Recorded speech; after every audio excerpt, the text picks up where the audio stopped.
প্রায় 15 বছর আগে লাশ দাফন করা হয়েছে, সে লাশ পচে নাই। এই লাশটা কি জান্নাতি না জাহান্নামী, এই ব্যাপারে কোরআন হাদিসে কিছু আছে যে লাশ না পচা? এই মানুষগুলো যাদের কবরে লাশ পচে নাই, কেন আল্লাহ তাআলা পচান নাই?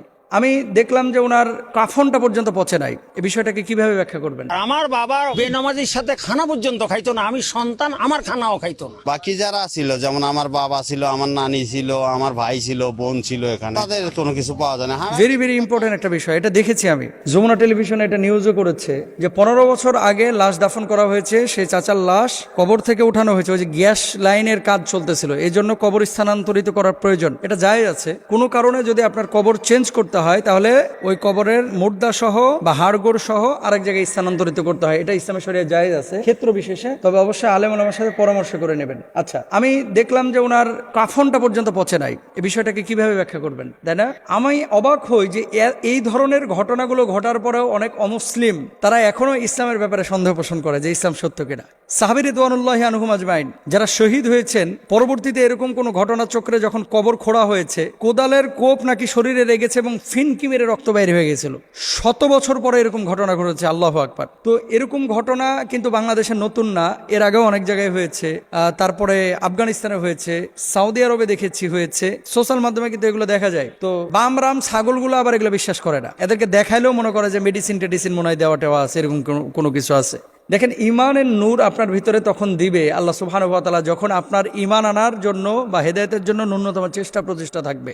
রংপুরের এই চাচার নাম আব্দুস সামাদ, 15 বছর আগে মারা গিয়েছেন। তিনি নাকি অত্যন্ত আল্লাহওয়ালা ছিলেন, মানুষকে নামাজের জন্য ডাকতেন, হারাম খাইতেন না এবং কখনো মানুষের সাথে কোনো ভেজালে জড়াতেন না। আল্লাহ সুবহানাহু ওয়া তাআলা এই ভদ্রলোককে নিজ জিম্মায় নিয়েছেন। 15টা বছর হয়েছে, লাশ এখনো পচে নাই। এই লাশ না পচা, এটাও কিন্তু একটা জান্নাতি মানুষের আলামত।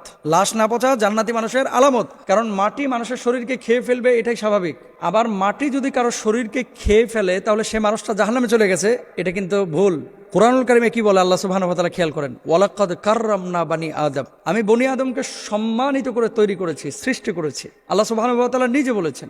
এখন বনি আদমকে আল্লাহ সুবহানাহু ওয়া তাআলা সম্মানিত করে বানিয়েছেন, সেই বনি আদমকে যে কবরে দাফন করা হয়, সেই কবরের উপর বসা নিষেধের জন্য, সেই কবরের সাথে বেয়াদবি করা নিষেধের জন্য, তবে কবরকে স্বাভাবিক অবস্থায় রাখতে বলা হয়েছে। এখন বনি আদমের শরীরটা আল্লাহ সুবহানাহু ওয়া তাআলা নিজে বলছেন আমি সম্মানিত করে বানিয়েছি, এবং রাসূল সাল্লাল্লাহু আলাইহি ওয়াসাল্লাম স্পষ্টভাবে হাদিসের মধ্যে বলেছেন যে এই দেহটা মাটি খেয়ে ফেলবে, এই দেহটা কবরস্থ করার পরে আর দেহের জায়গায় থাকবে না, এটা নষ্ট হয়ে যাবে। কেন নষ্ট হয়ে যাবে? নষ্ট হয়ে যাবে এই কারণে যে আল্লাহ সুবহানাহু ওয়া তাআলা বান্দার রূহের সাথে, এই বান্দা জান্নাতে যাবে না জাহান্নামে যাবে, তার যে কবরের পরিবেশটা আল্লাহ সুবহানাহু ওয়া তাআলা মূলত তার রূহের সাথে সম্পৃক্ত করে দেয়। অর্থাৎ আমরা মারা যাওয়ার পরে আমাদের রূহটা চলে যায় আলামে বারজাখে, কারো রূহ যায় সিজ্জিনে, কারো রূহ যায় ইল্লিয়িনে। তো সিজ্জিন এবং ইল্লিয়িনে যখন আমাদের রূহগুলো চলে যায়, সেই রূহের উপরে কিন্তু আযাব হয়, গজব হয়। তো আমরা যে এই পৃথিবীর বুকে এখনো টিকে আছি, আমাদের করণীয় কি? এই মানুষগুলো যাদের কবরে লাশ পচে নাই, কেন আল্লাহ তাআলা পচান নাই?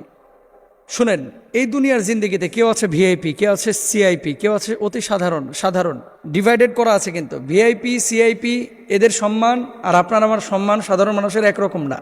আল্লাহর আদালতেও কিন্তু ভিআইপি সিআইপি আছে, যারা বেশি মুত্তাকি, ইন্না আক্রামাকুম ইনদাল্লাহি আতকাকুম, আল্লাহ তাআলা তাদেরকে সবচেয়ে বেশি সম্মান ইজ্জত দিবেন। স্বাভাবিকভাবেই যে মানুষটা দুনিয়াতে থাকতে আল্লাহর জন্য এত কাজ করেছেন, আল্লাহ তো তাকে এক্সেপশনাল কবরের জিন্দেগিতে কিছু সম্মান ইজ্জত দেবে। মাটিকে আদেশ করে দেবে তার দেহটা তুই খাবি না, তার দেহ মাটি খায় নাই। এখন এই মানুষটা জান্নাতি না জাহান্নামী এটা আল্লাহ জানে, তবে আমরা ধারণা করতে পারি যে মানুষটা জান্নাতি এবং এই মানুষটাকে আল্লাহ তাআলা কবুল করেছেন। এই মানুষটা আল্লাহ সুবহানাহু ওয়া তাআলার ইশারাতে তার লাশটা পচে নাই। তো সে মানুষগুলো যেহেতু নামাজ পড়েছে, হারাম খায় নাই, মানুষের সাথে গাদ্দারি করে নাই, বেঈমানি করে নাই, চিটারি করে নাই, আমরাও এগুলো বর্জন করি, তাহলে আল্লাহ তাআলা আমাদেরকে সম্মানিত করবে। কিন্তু মানুষের দেহ মাটি খেয়ে ফেললেই তাকে জাহান্নামী, এটা আবার মনে করার কোনো সুযোগ নাই। আল্লাহ তাআলা আমাদের বোঝার তৌফিক দান করুন। দুনিয়ার যত চাওয়া আছে, সব চাওয়াগুলো মানুষের কাছে প্রথমেই পেশ না করে আল্লাহর কাছে পেশ করেন। সিজদার মধ্যে দোয়া বা চাওয়া, এটার যে কি পাওয়ার, আর সরাসরি যে আল্লাহ তাআলা এটাকে কবুল করেন, এটা আমরা অনেকেই জানি না। হুজুর দোয়া করছি, কবুল তো হচ্ছে না।